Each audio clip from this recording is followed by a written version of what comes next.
চিটাগং থেকে ঢাকায় ফেরার পথে ভাটিয়ারি পর্যন্ত আসার পরেই আমাদের সবারই মনে হচ্ছিল কিছু একটা খাবো, আর এর মধ্যেই এই গল্ফ গার্ডেন রেস্টুরেন্টটা চোখে পড়ে।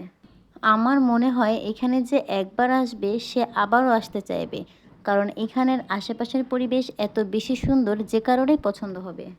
আমরা কিন্তু খাবার অর্ডার দিয়ে বাইরে দিয়েই ঘোরাফেরা করছিলাম। বাইরে গুড়ি গুড়ি বৃষ্টি পড়ছিল, আর চারদিকে যেহেতু সবুজ গাছপালা দিয়ে ঘেরা, বৃষ্টির কারণে গাছপালাগুলো আরও প্রাণবন্ত হয়ে উঠেছে। পাহাড় কেটে এই রাস্তাঘাটগুলো করা হয়েছে, তো যার জন্য এটার সৌন্দর্যই না আলাদা। সবাই আমরা খাবারের জন্য ওয়েট করছি। অর্ডার করেছিলাম স্যুপ আর চাউমিন। আমার স্যুপ খেতে আগে থেকেই ভালো লাগে, তার মধ্যে আমার লেগেছে প্রচুর পরিমাণে সর্দি, তারপর বাইরে বৃষ্টি হচ্ছে, মানে সব মিলিয়ে স্যুপটাই বেস্ট মনে হলো। আমার অবস্থা দেখেন, বিয়েবাড়িতে টানা 3 দিন ঠিকমতো ঘুমাই নাই, তার মধ্যে করতেছি জার্নি, মানে চোখ মুখ ফুলে আছে, সাথে জ্বর ঠান্ডা তো আছেই।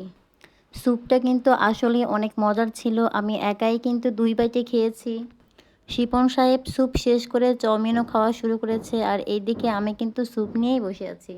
এখানে 2টা খাবারের টেস্টই খুব ভালো ছিল, যদিও প্রাইস একটু বেশি। খাওয়া দাওয়া শেষ করে আপু আরও কিছু ছবি তুললো, ভিডিও করলো।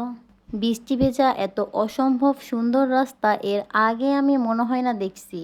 এখানে আসলে মন ভালো হতে বাধ্য।